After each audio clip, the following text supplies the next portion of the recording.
voilà, vous pouvez effectivement applaudir François Ruffin. Vous pouvez recommencer même si vous voulez. Et on va ouvrir un petit débat. Bon, les applaudissements, je les fais payer. C'est 3 € le journal à la sortie. T'inquiète, je passerai avec le chapeau à ta place. Donc on va ouvrir un petit débat. Donc si vous avez des questions à poser à François par rapport à toutes les données qu'il vous a données là dernièrement, ou à Leïla par rapport aux problèmes locaux, etc. Enfin voilà, aux autres choses. Voilà, on va prendre des questions, on va prendre un certain nombre de questions peut-être. Ici. Là tout de suite derrière. Maria. Approche-toi, Maria. Là venez en plein milieu de la lumière. Là. Pourquoi les Grecs ne prennent pas l'argent de leur église? Alors, il faut le dire très fort, excusez-moi de vous couper, très fort pour que tout le monde entende. Ah. Aussi bien la question que la réponse. Pourquoi les Grecs ne prennent pas l'argent de leur église, que c'est vraiment un gros paquet, pour payer leurs dettes? Non seulement ils ne payent pas d'impôts, alors que l'argent est là. Pourquoi ne pas prendre cet argent comme on a fait en France il y a quelques années? Programme de Syriza. On va faire du tac au tac, on prend plusieurs Moi, questions. parce que sinon, vous allez m'entendre pendant 20 minutes à chaque fois qu'il y a une On question. 4-5 questions Voilà. Puis après on va. Madame. Sur le rôle des médias.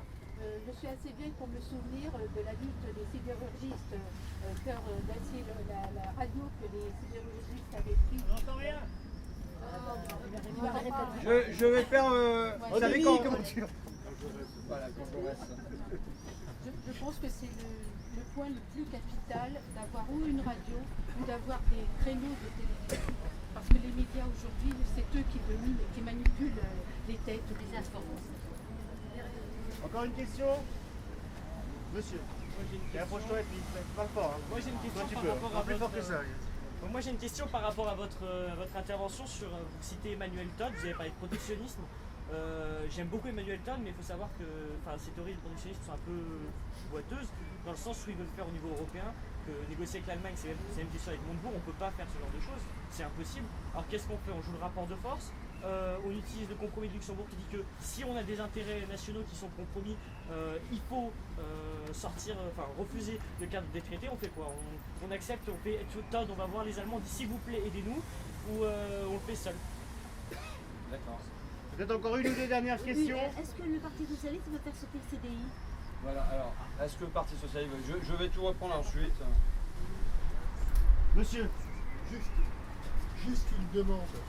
Quand on évoque les mesures de la droite et de ceux qui faut craindre s'aligner sur elles, il faut éviter d'employer son vocabulaire. Il y a un terme qu'il faut proscrire dans la désignation de ce que font les gouvernements. Donc quand nous en parlons, c'est le terme de réforme. Il faut parler de démantèlement, de contre-réforme, de ce qu'on veut, mais surtout pas de réforme. Quand on consulte un dictionnaire, une réforme, ça a un sens positif et amélioratif, ce qui n'est pas du tout le cas des mesures que nous avons subies depuis 25 ans. Voilà, donc ça c'était pas votre question, on pourra peut-être y répondre quand même tout à l'heure. Et donc du coup on va prendre une dernière question. Ouais, une question un peu plus technique, c'est comment on fait pour avoir une télé avec un rayonnement national et une diffusion spécifiquement parlant. Nationaliser TF1. Bon, bah, on peut y aller. C'est bon? Ouais, vas-y, non, vas-y, s'il y a encore des gens. Encore des questions ou pas? Si vous êtes élu, quelle sera votre première priorité? Ah, une question pour Leïla. Si vous êtes élu, quelle sera votre première priorité? Priorité c'est une première. Oui. Est-ce que ce sera le logement, le travail pour les jeunes? Donc la question à Leïla c'est quelle sera sa priorité si elle est élue. Ok. Une dernière question. Je crois que tout le monde. Je sais pas, ici c'est un quartier ouvrier. C'est un quartier ouvrier, c'est très bien passé. Tu veux répondre? Vas-y, Leïla. Comme ça, tu réfléchis pendant ce temps-là. Non mais il est bien au chaud là-bas. T'es invité donc. Bon ça je te propose de peut-être quand tu vas répondre aux questions de les reprendre un petit peu parce que je crois que les gens n'aient pas tous entendu. Bon, de toute façon, il y a plein. Vous savez, la première chose, c'est un gage de modestie. Moi, là, j'ai écrit mon dernier bouquin, c'est sur le protectionnisme. Quand j'ai bossé sur le protectionnisme, je sais ce que je viens de dire. J'ai bossé en aval, j'ai consulté des documents, j'ai recherché des statistiques, et ainsi de suite. Mon intervention, je l'ai faite à base de choses que j'ai travaillées.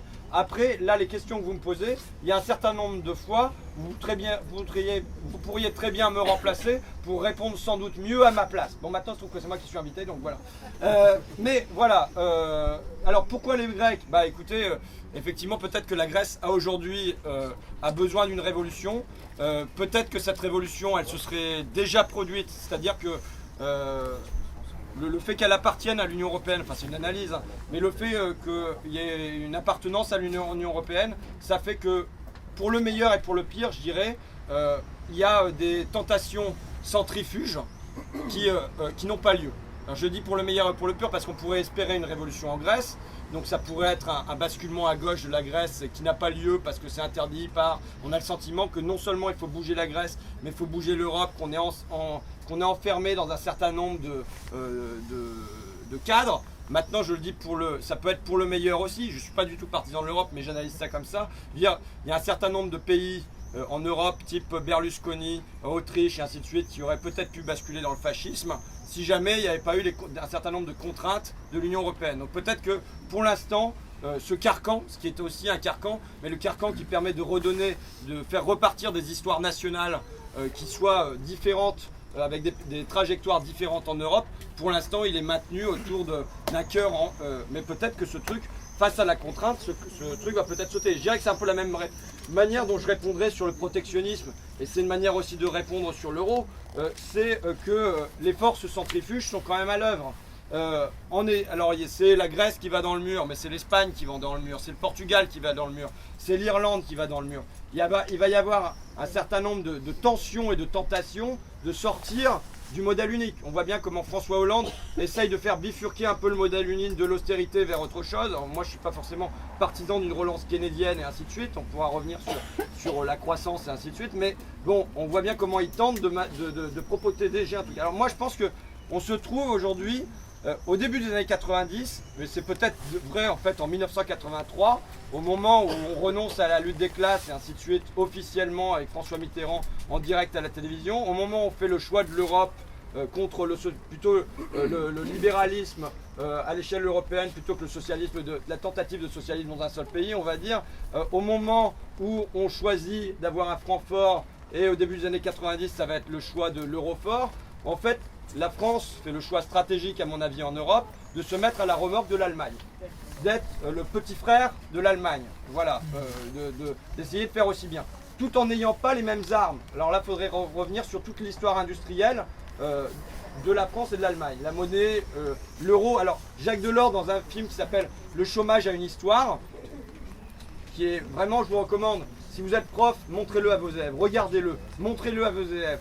Faites des débats où vous montrez 52 minutes du chômage et une histoire. C'est 2 fois 52 minutes. Bon, mais Jacques Delors intervient en disant « Oui, on sait très bien que l'euro, c'est 1 million de chômeurs supplémentaires. » Ben, pourquoi il ne nous l'a pas dit au départ? Vous voyez, on aurait peut-être fait un choix qui est un petit peu différent. Donc il me semble qu'à ce moment-là, on a fait ce choix stratégique d'être le petit frère de l'Allemagne. Et je pense qu'on est dans un moment où la question se repose. Quel doit être le rôle stratégique de la France? Ouais, je déborde très largement de mes compétences. Hein. J'entre sur des terrains où je suis incompétent. Mais quel doit être le choix stratégique de la France? Est-ce que ça doit être de demeurer à la remorque de l'Allemagne avec une monnaie forte, avec tous ces choix-là?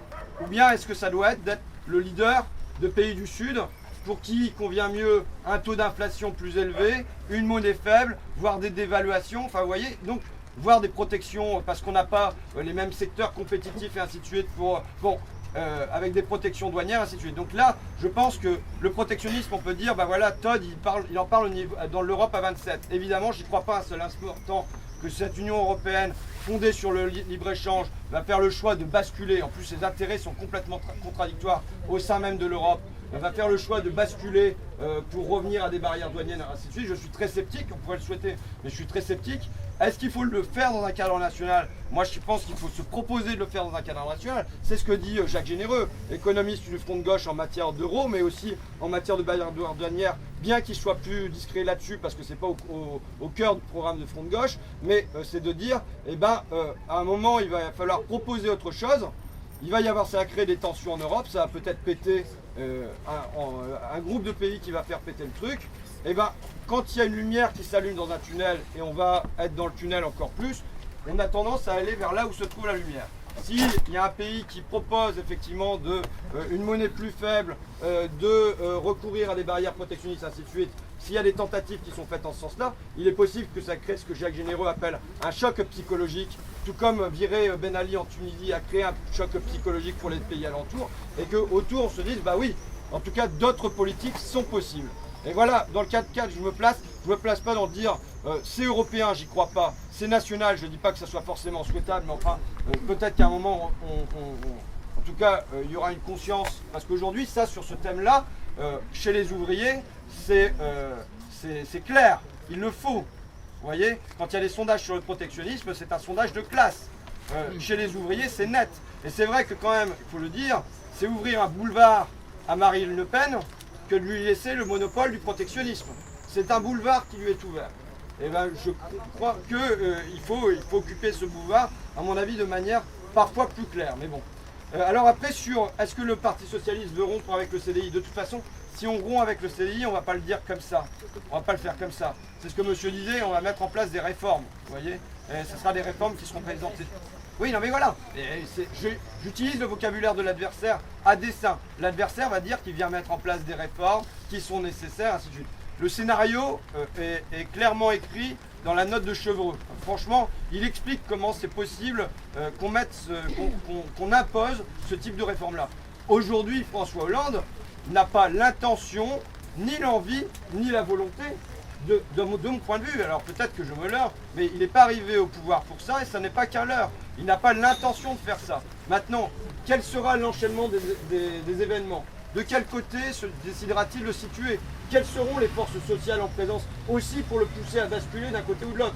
Les forces sociales en face, elles sont à l'œuvre. Elles seront à l'œuvre encore davantage. Donc il est de notre rôle aussi de, voilà, dire il ne faut pas se relâcher. C'est pas qu'il ne faut pas se relâcher le 10 et 17 juin, c'est qu'il ne faut pas se relâcher. Il faut être, quand je fais une interview de Jacques Sapir, donc, qui est là aussi dans le Canard, en disant bah voilà, que faire? Il propose un calendrier. Il dit la tension, elle va monter à partir de la rentrée. Vous voyez, il va y avoir des négociations au niveau européen pendant l'été. Et ben, il faut qu'à la rentrée, on soit là.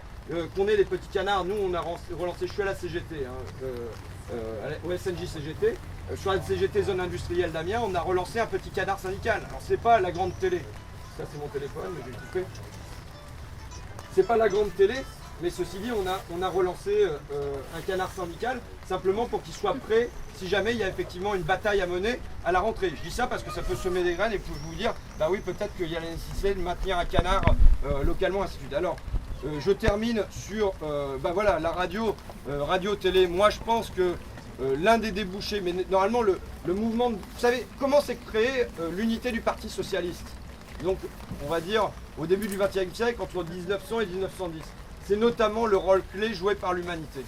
L'humanité qui permet que tous les courants du socialisme, et ils sont diffus et ils sont encore quasiment plus en confrontation que les courants à l'intérieur de la gauche aujourd'hui, s'expriment à l'intérieur de l'humanité et ça construit. Il y a un organe commun qui construit une unité. Bon, moi je pense que peut-être qu'une responsabilité, c'est bizarre qu'au lendemain de 2005, espérer qu'un parti unique se crée, j'y croyais pas trop. Vous voyez, bon, mais espérer qu'il y ait un creuset commun, un lieu d'expression commun qui se crée, c'était peut-être pensable. Aujourd'hui, je pense, je le redis, que l'un des rôles du front de gauche, ça doit être de porter un truc qui soit pas chiant, mais porter une télévision. Soit de réclamer des ondes, et on peut faire passer des pétitions pour réclamer un droit comme Direct 8 et ainsi de suite à l'avoir, soit engager. Je pense qu'il y a une légitimité à engager cette bataille. Moi j'en ferai une bataille centrale, mais bon, je ne suis pas ni François Delapierre, ni Jean-Luc Mélenchon, ni Pierre Laurent et ainsi de suite, donc voilà, et je pose des trucs. Et bon, alors, il va y avoir un bouquin qui va sortir sur l'histoire des sons, sur l'histoire de Lorraine Cœur d'Acier, donc qui était une radio montée par la CGT à Longwy, dans le bassin sidérurgique, au début des années 80, qui a périclité. Bon, voilà, c'est tout.